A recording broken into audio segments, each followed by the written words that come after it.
America's 50-year-old love affair with the automobile has made drag racing the nation's fastest-growing sport. Drag racing is the most dramatic test of automotive perfection, and the 10th Annual Nationals, held at Indianapolis Raceway Park, were the greatest drag races in the history of the event. Tech inspection begins early Wednesday. The Speedway Shopping Center's king-sized parking lot was used to handle the mass of cars and people. 1,250 hot rods, stock models, and sports cars were inspected and placed into one of 73 classifications. Stock and sports cars are classified by car weight, divided by advertised horsepower. Competition cars are classed by a weight to cubic inch ratio. For the competitors, this is only the first of many long lines. In drag racing, preparing to run is measured in days, weeks, even months. The actual runs are measured in seconds and fractions of seconds. Hurry up and wait. That's the name of the game. But the work of the veteran inspection team is enormous and vital. The sheer weight of the logistics involved is enough to stagger the imagination. 1,250 entries and the 7,500 contestants and crew members make inspection and classification at the Nationals unique in automotive performance events. While some cars are rejected, this year's entries are the best prepared cars brought to any Nationals. Having passed inspection and classification, your entry is official, and you're the proud bearer of the contestant and crew stickers. With the auto-laden shopping center behind, competition cars enter the pit gate. There are new cars, fresh from the drawing board, ready to make their first runs. Others are proven performers, seeking another top eliminator crown. Mechanically, you try to pick up where you left off at home. Stock cars enter their private gate and head for their pits.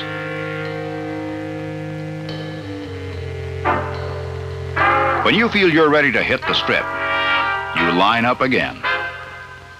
This particular line winds up at the staging area, where hard-working officials sort and shuffle the cars into proper lanes. When staging control calls for your special class, you want to be there. There are 1,249 other guys and gals just as anxious to test the traction of Raceway's new blacktop. And this is the moment supreme.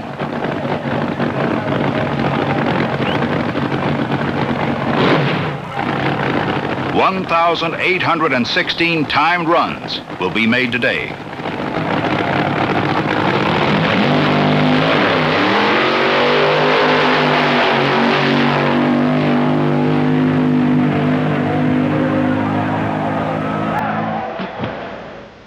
Back at the shopping center, they're still coming in, and will be for 3 days.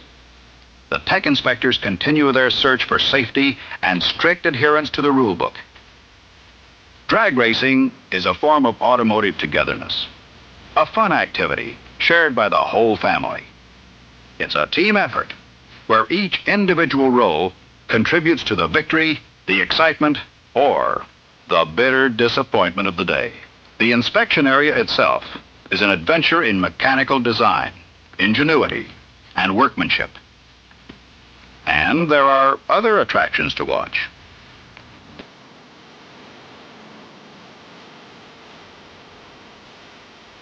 Winning cars are carefully weighed twice, during classification and after the winning race.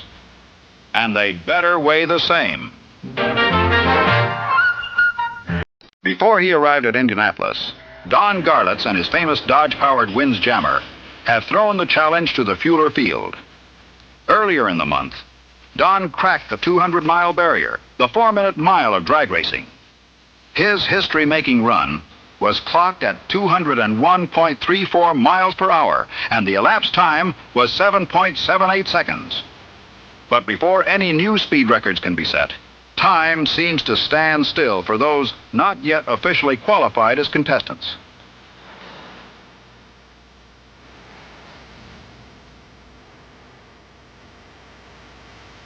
Move them up. Head for the next line. Push and push some more. For a sport that's appraised in horsepower, there's sure a lot of back and foot power involved. While both the stock and hot car pits are beehives of activity, those ready to run are heading for the strip. The tower at the starting line is the control center. A network of electronic equipment is used to ensure infallible accuracy in timing a drag race. As the cars move toward the starting line, the equipment is reset, ready to time the next run. With cars properly positioned, the anticipation starter, the Christmas tree, comes on. On the green go signal, they start, breaking the starting line electric I-beams, which start the time clocks. 1,320 feet later, the cars break the finish line electric I-beams, stopping the time clocks.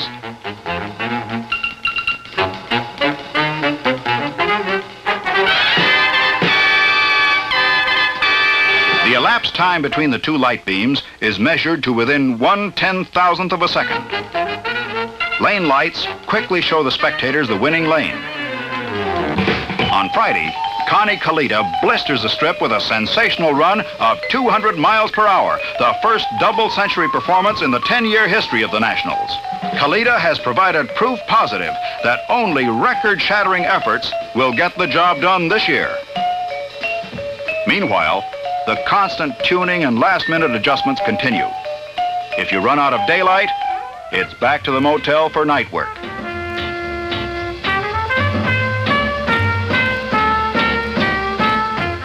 This crew pulled an engine and installed a new one to get ready for tomorrow's class runoffs.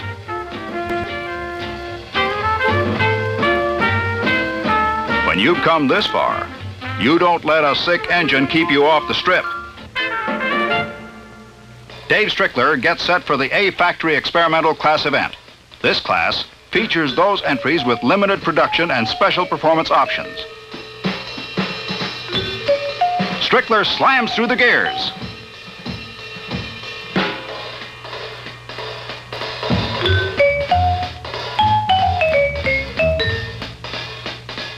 And the Dodge takes the AFX crown.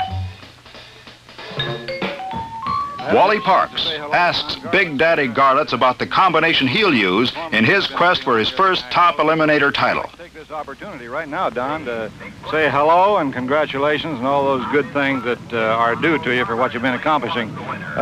Wonder if you'd give us a little bit of a rundown here on some of the things that you think have contributed most to the new sensational performance that you've been getting out of this little machine here just in the last few months. Well, Wally, it's a pleasure being here, as it is for the last couple of years. We've been taking in the national drags up here at Indianapolis. It's a really big show, and it's the greatest spectacle in drag racing, no doubt. And about 2 months ago, we got an idea on these cars and the tires and everything that maybe the drag racing had kind of stalemated and everything got in a rut. So we made a lot of radical changes, and it just seemed to be in the right direction. It's a tire, blower, compression ratio, fuel combination that has contributed to these phenomenal 200-mile-an-hour times. Sunday.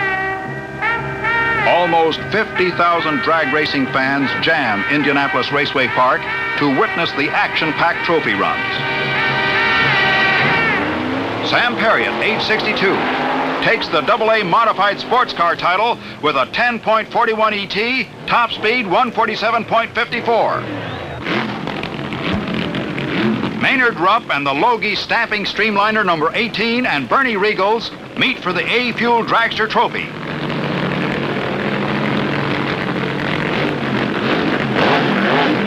But Rupp starts too soon and fouls. The A and B Speed Shop rail is the winner. Here's the 1964 rematch of last year's top race between Ohio's George Montgomery in the light blue supercharged A Gasser and California's Stone Woods and Cook.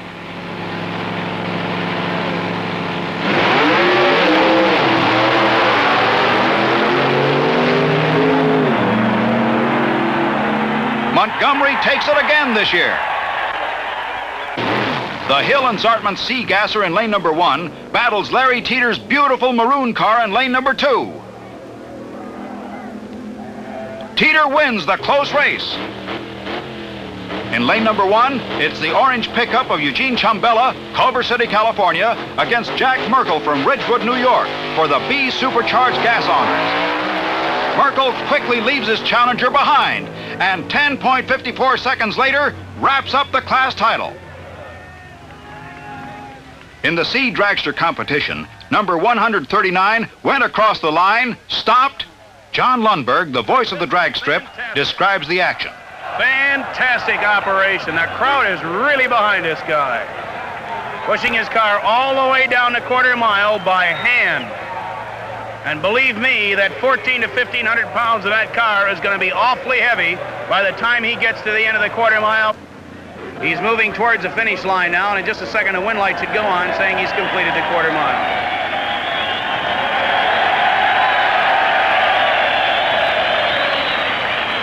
Elapsed time 218 seconds. Bud Fauble has 2 new Dodges ready for the Superstock automatic runoff. Dick Landy gets set to roll his Hemi head Dodge. The lawyer, Al Ekstrand, will pilot a new Plymouth. And the crowd eagerly awaits their favorites, the big stockers to hit the strip. 8 Dodges, 7 Plymouths, and 1 Ford make up the first round. Fauble in lane number 1 battles another Dodge, Frank Perry's Guzzler. And Fauble wins at 11.73, 125.34 miles per hour.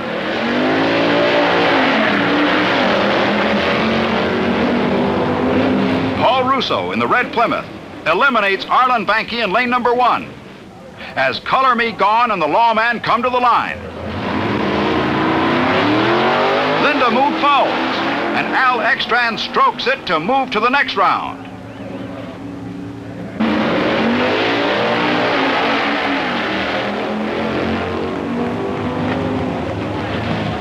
Dick Landy's California Dodge beats Bill Hanyon's Plymouth. Forrest Pitcock's Golden Commando makes the next round an all-Mopar show as he shuts off the Bob Showcross Ford. Charlie Smith and his injected Altered are pushed to the line for the trophy run.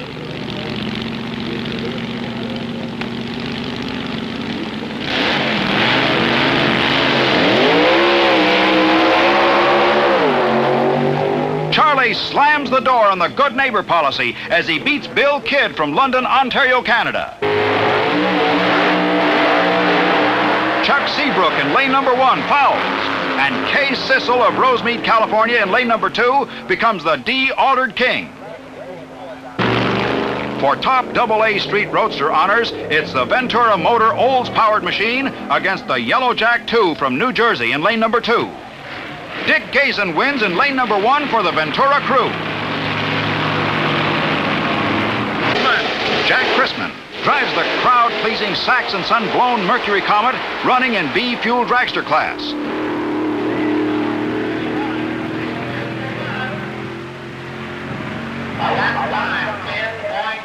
As the shifty doctor Jack Watson catches the action. The Superstock Automatics return for the semifinals and the trophy run. It's Plymouth against Plymouth as Dan Smoker's Big Red loses to the Golden Commando from Detroit. The Candy Stripe Ram Chargers Dodge, driven by Jim Thornton, takes on Paul Russo's Plymouth.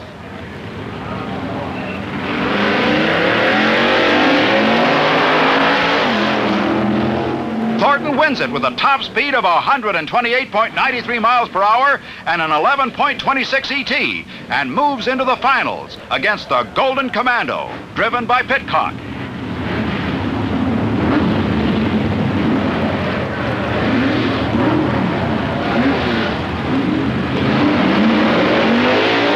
Pitcock in lane number 2 is first out of the hole, but the Commando red-lighted and the Dodge takes the trophy run.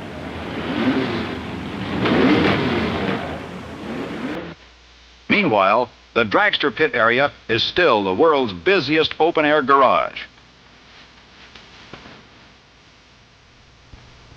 The smell of nitro fills the air as the crews fill the small fuel tanks with their private brands of pop.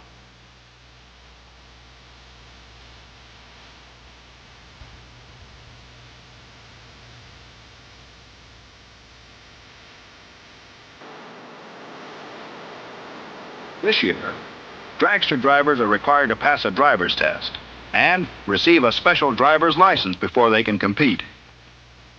A succession of class winners delight the eager fans. The AA gas dragsters are next on the line. Roy Davis in lane number 1 meets Ron Abbott in lane number 2. Davis puts Abbott on the trailer with an ET of 8.72 seconds. In the trophy run, Roy Davis in the near lane meets Pete Robinson from Atlanta. Davis blows, and Sneaky Pete's the victor. Staging control calls for the Super Stalkers. Butch Leal, the California youngster, takes on the High Risers Thunderbolt.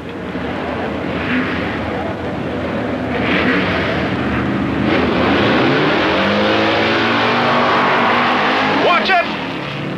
And Leal moves into the finals. Don Turner and the Ed Martin Thunderbolt whip the Al Swenson entry. And Don gets his chance against Leal. But Butch Leal grabs the win with an elapsed time of 11.76. Don Garlits checks the strip and running conditions as the call goes out for the fabulous AA fuel competition. This is what the crowd has been waiting for. 17 of the nation's best cars answer the first round call and set the stage for the cliff-hanging races that follow. In lane number 1, Wiley Fallon and the Shreveport Dragway Special challenged Don Garlits. Fallon counted the yellow lights, but never saw the green. He fouls as Garlits covers the quarter mile in 7.80 seconds. Joe Schubick in the far lane and Jim Dunn in the near lane. As a slow-motion camera records the start line drama,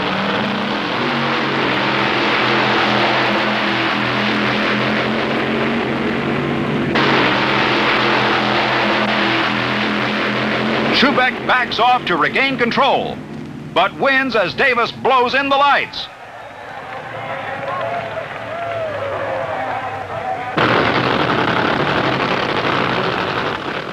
Kalitta's blown Chrysler, the Bounty Hunter, returns to face colorful Eddie Hill from Texas in lane number 2.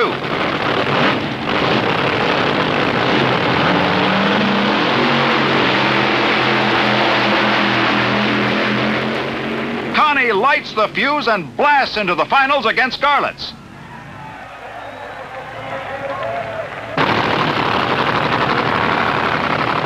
The Garlits crew hustles to clean off the tires, while Connie calmly rides in as though he's off to the corner drugstore.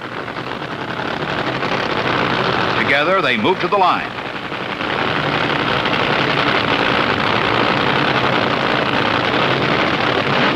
Christmas tree starts the countdown, and they're off. At the halfway point, they're side by side. Garlits wins with an ET of 7.77 and a speed of 198.22 from a standing start. Bernie Regals from Malden, Massachusetts, receives the A-Fuel Dragster Trophy, awarded to all 73 class winners. The class winners shared in more than $44,000 in cash and prizes. Joe Davis of San Jose, California, takes home the Double B altered loot. Dick Thornton of the Ram Chargers receives congratulations and awards on his super stock automatic victory.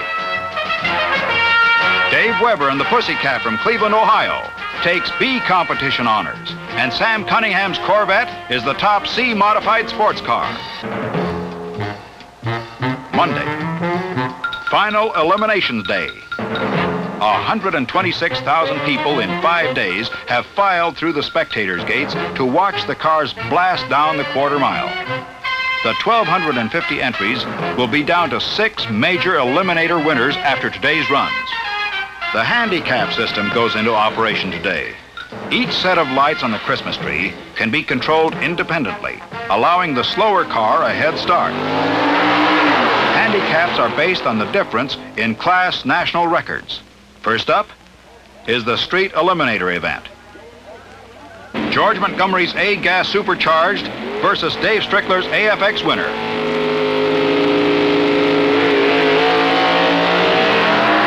Strickler gets the head start. Montgomery chases him.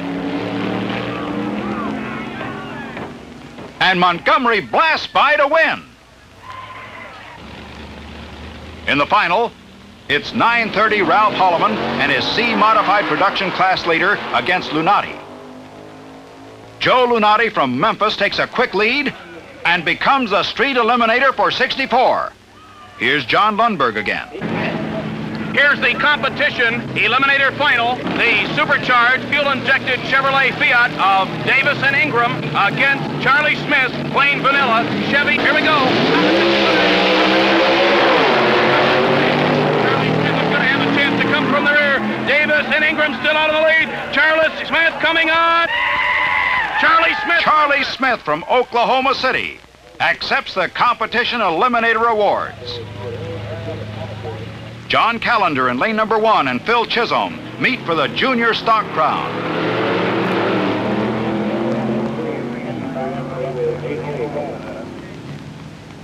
Callender reached the finish line first, but topped his own national record by more than the allowable 1/10 of a second. Junior stock eliminator honors are awarded to Phil Chisholm. The stockers move to the line for the second round eliminations. The Golden Commando in lane 2 moves first, followed by the Ram Chargers. But Pitcock cuts the green too close, and Thornton wins with an 11.40 ET and a top-end speed of 128.20. Jerry Austin in lane 2 and Roger Lindemood in lane 1 bring the second round to a close. Austin leads the length of the strip, but is fouled and Color Me Gone advances. As the stockers head back to the staging lanes, the top gas eliminator finalists arrive. Holdhoff in lane number 1 moves first with a beautiful start, but Collette opens some daylight and hits the finish line first with an 8.49 ET and a top speed of 182.54. Collette moves into the final against Pete Robinson. From Portsmouth, Ohio. Here we go.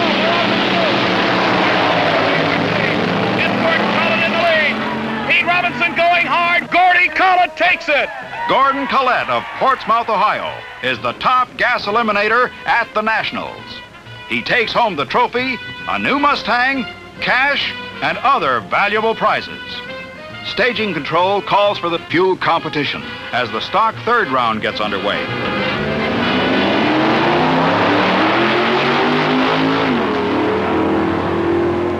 Jim Thornton, with an ET of 11.49, sends John Dallafure home early.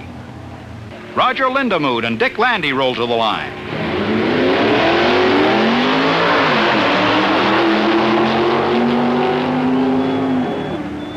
And Color Me Gone lives up to its name. Now at the present time, Thornton defeated Fauble, and Lindemood made a single run, and the stage was set for an all-Dodge final. last time.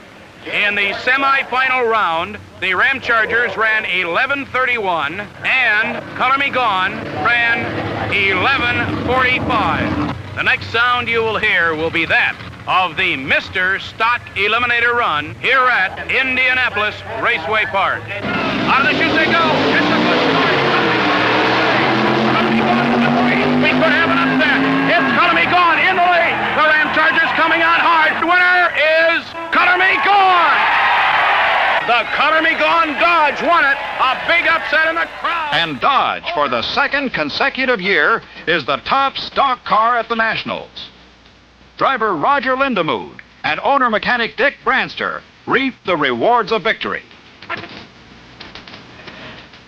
Connie Coletta leads off the top fuel parade, followed by Bobby Vodnick, Norm Weekly, Tom Huber, Joe Schubeck, Maynard Rupp, George Vann, and Garlits. All have qualified in the 7-second bracket.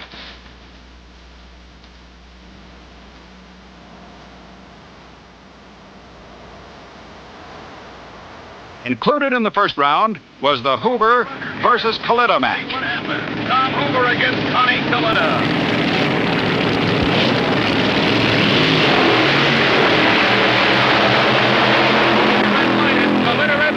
Tom Hoover wins, but the rest of the story is being told in the pits.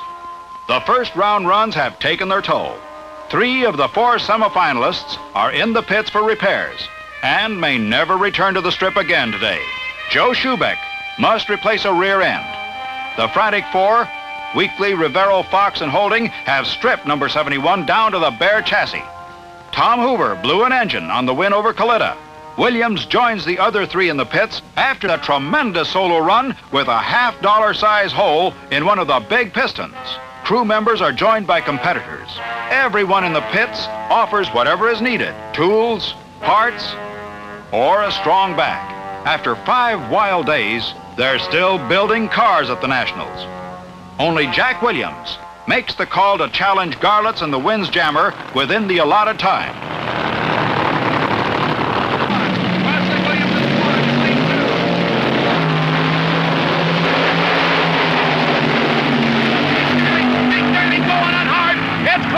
It's close. Winner at the end of the quarter mile.